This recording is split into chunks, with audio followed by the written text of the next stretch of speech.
iyo abantu bumvisha ubutayu babona umucanga, babona ubushyuhe, babona ahantu hatagira ubuzima. Ariko hari abandi baharebye babona ejo hazaza, babona umujyi isi itari yarigeze ibona, babona inzozi zizahindura amateka. Kandi imyaka mike gusa nyuma y'icyo gitekerezo, aho hantu hahindutse hamwe mu hantu abantu benshi ku isi barota gusura. Uyu munsi buri mwaka abantu babarirwa muri za miliyoni bafata indege bakambuka imigabane n'inyanja. Si ukubera ko baba bagiye mu kazi, si no kubera ko bafite imiryango ihatuye. Ahanini baba baje kureba ikintu kimwe, kumenya neza koko niba uwo mujyi umeze nk'uko bawubona ku mafoto. Ariko hari ikintu gitangaje cyane. Abenshi iyo bawugezemo ntibatungurwa gusa n'inyubako ndende, ntibatungurwa gusa n'imodoka zihenze, ahubwo batungurwa n'ikintu kigoye gusobanura: feeling. Mu by'ukuri hari uburyo Dubai ituma umuntu yumva ashaka kurota byinshi kurushaho. Ituma umuntu yibaza ati ese koko ibi byose byubatswe n'abantu? Ariko se koko niki kihishe inyuma y'uyu mujyi? Ni gute ahantu hari huzuye umucanga gusa hahindutse kimwe mu bimenyetso bikomeye by'ibyo umuntu ashobora kugeraho?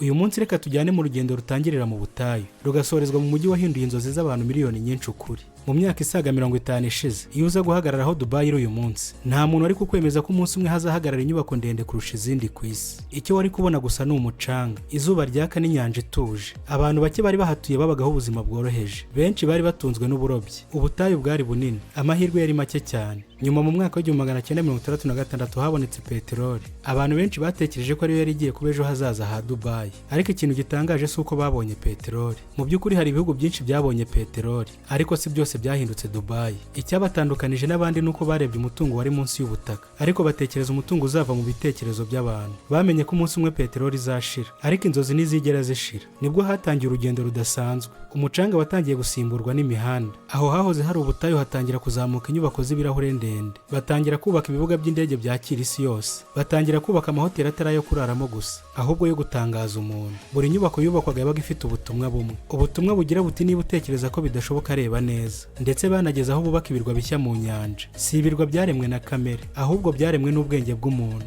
Palm Jumeirah, kimwe mu birwa bizwi cyane ku isi, cyubatswe mu buryo busa n'igiti cy'umukindo, ku buryo iyo urebeye hejuru mu kirere ubona ishusho itangaje umuntu atapfa kwizera ko yubatswe n'amaboko y'abantu. Hanyuma kandi haza Burj Khalifa, inyubako ndende kurusha izindi zose ku isi. Iyo uyirebye uhagaze munsi yayo ntushobora kuyireba ngo uyiheze. Mu by'ukuri buri nyubako yubakwaga Dubai yabaga ifite ubutumwa buvuga ko imipaka myinshi biri mu bitekerezo byacu mbere y'uko iba mu buzima nyirizina. Niyo mpamvu Dubai itubakiwe kuba umujyi usanzwe, yubakiwe gutuma umuntu ahagarara akareba akavuga ati ese ibi koko byubatswe n'abantu? Ariko nubwo inyubako zatangazaga isi, hari ikintu cyari kigiye gutuma Dubai iba inzozi za miliyoni z'abantu. Kandi icyo nticyari peteroli, nticyari umucanga, nticyari inyubako ndende cyangwa imodoka zihenze, ahubwo cyari uburyo uwo mujyi utuma abantu biyumva iyo bawugezemo. Mu by'ukuri iyo uvuze Dubai abantu benshi bahita batekereza inyubako ndende, ariko ukuri nuko abantu batarota inyubako, ahubwo barota ubuzima babonayo. Mu gitondo kafe ziba zuzuye abantu bicaye banywa ikawa bareba umujyi uko waramutse. Mu mihanda ya downtown Dubai abantu baba bambaye neza bagenda batuje, buri wese asa n'ufite ahajya. Imodoka zihenze cyane ziba zinyuranyuranamo nk'ibintu bisanzwe.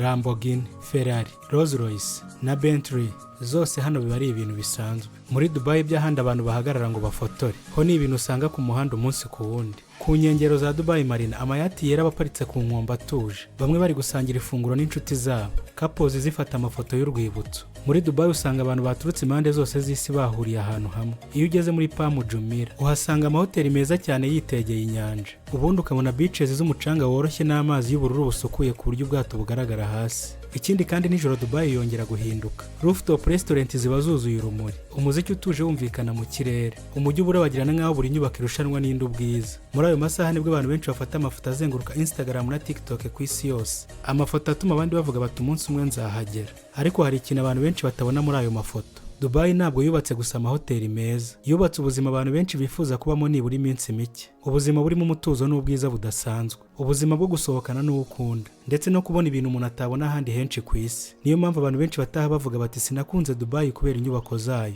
nayikunze kubera uko numvise meze nkiriyo. Ariko se koko niki gituma uwo mujyi ushobora gutuma abantu biyumva batyo? Ese ni amafaranga gusa, cyangwa hari ibanga rirenze ubutunzi ryihishe inyuma y'uburyo Dubai yubatse? Mu by'ukuri hari imijyi myinshi myiza ku isi, hari ifite inyanja nziza, hari ifite inyubako ndende, ndetse hari n'ifite amateka akomeye. Ariko Dubai yakoze ikintu gito cyane cyahinduye byose. Ntabwo yubatse umujyi wo guturamo gusa, yubatse umujyi abantu bifuza kubamo niyo yaba ari iminsi mike. Aho ugeze hose wasanga ibintu byateguye ku buryo umuntu yumva yakiriwe. Ibibuga by'indege byakira abantu baturutse ku migabane yose, amahoteli yakira abantu nk'abashyitsi b'icyubahiro, resitora zihuriza hamwe uburyohe bw'ibiryo byo mu bihugu bitandukanye, na mall zinini zigurishirizwamo ibirango bizwi ku isi yose. Niyo mpamvu hari abantu baza muri Dubai bataje kugura imodoka cyangwa inzu, ariko bagataha bafite inkuru bazahora babwira abandi. Kuko muri Dubai n'ibintu bisanzwe bigaragazwa ku rwego rudasanzwe. Iyo ugeze muri Dubai Mall ntabwo ntabwo uba ugiye guhaha gusa, uba winjiye ahantu harimo aquarium nini cyane, ahantu ho kwidagadurira n'ibirango byo ku rwego rw'isi. kandi iyo ugeze muri Burj Khalifa ntabwo uba ugiye kureba inyubako gusa, uba ureba umujyi wubatse amateka mu gihe gito. Iyo ugeze muri Dubai Marina ntabwo uba ureba amazi gusa, uba ureba ubuzima abantu benshi bajya babona muri filime gusa. Nicyo gituma amafoto na video za Dubai zidakunda kurangirira muri telefone z'abazifashe, ziragenda zikagera ku bantu bo hirya no hino ku isi, maze benshi bakavuga bati nanjye umunsi umwe nzahagera. Ariko hari ikindi kintu abantu benshi batabona, Dubai ntabwo itegereza kuyimenyera, buri mwaka ihora ishaka ikintu gishya cyatangaza isi. Inyubako nshya, hoteli nshya, ikirwa gishya n'igikorwa gishya. Ni nk'aho uyu mujyi uhorana irushanwa ry'ikintu kimwe gusa, kwisumbura kuwo wahoze uri w'ejo. Kandi wenda hari niyo mpamvu abantu badakunda Dubai kubera ibyo ifite uyu munsi, bayikunda kubera ko ihora ibereka ejo hazaza.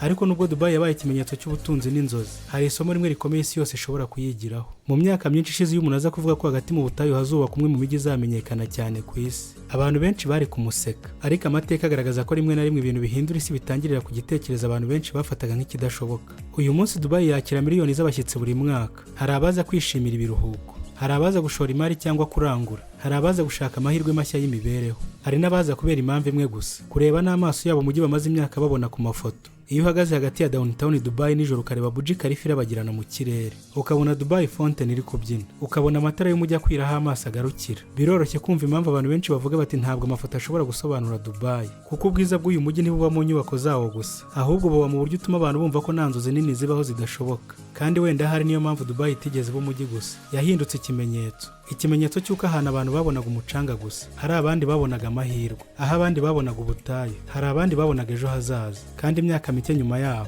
izo nzozi zahindutse umujyi usurwa n'abantu baturutse hafi muri buri gihugu cyo ku isi. None se niba wagira amahirwe yo guhitamo ahantu hamwe wasura muri uyu mwaka, wahitamo Dubai cyangwa hari undi mujyi utekereza ko wawuruta? Nyandikira muri comment, kuko urugendo rwacu rukurikira ushobora kuba ari rwo uzahitamo.